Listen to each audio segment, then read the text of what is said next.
Good morning. This is your message for today being July 10th, 2013. And your reading for today comes from Genesis chapter 41, and it begins. When hunger came to be felt throughout the land of Egypt, and the people cried to Pharaoh for bread, Pharaoh directed all the Egyptians to go to Joseph and do whatever he told them. When the famine had spread throughout the land, Joseph opened all the cities that had grain and rationed it to the Egyptians, since the famine had gripped the land of Egypt. In fact, all the world came to Joseph to obtain rations of grain, for the famine had gripped the whole world.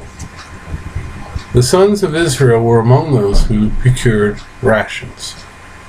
It was Joseph, as governor of the country, who dispensed the ration to all the people.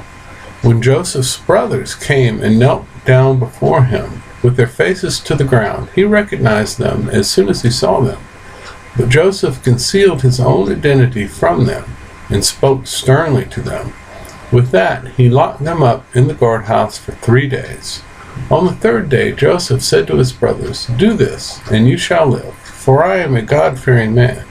If you have been honest, only one of your brothers needs to be confined in this prison, while the rest of you may go and take home provisions for your starving families. But you must come back to me with your youngest brother. Your words will thus be verified, and you will not die." To this they agreed. To one another, however, they said, "Alas, we are being punished because of our brother.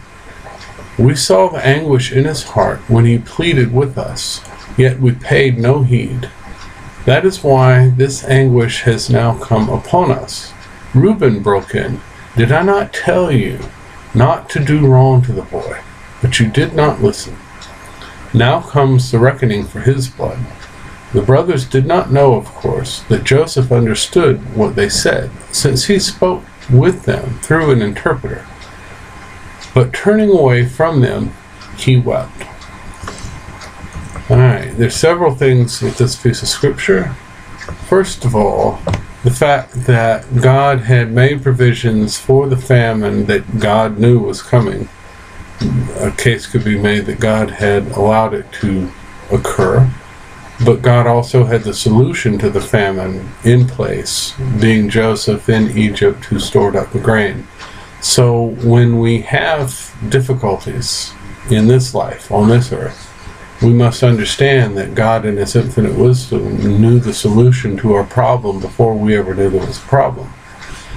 A little bit farther down, when he's dealing with his brothers, everything we do, there'll be a reckoning for it before God. We will be judged before God. And we will be held to account for the way we have treated each other. And there's a part of the scripture in the New Testament where they ask Christ, "Who is my brother?" Everyone you see, everyone you meet, all people, all hungry are your brother, all sick are your brother and sister, all in need are your brother and sister. We are all children of God and should treat each other accordingly. And the rest of the story with Joseph and his brothers, there's reconciliation and peace is made between him and his brothers, and the brothers learn a loving message through Joseph from God. This has been your message for today. Come back and see me tomorrow, and have a blessed day.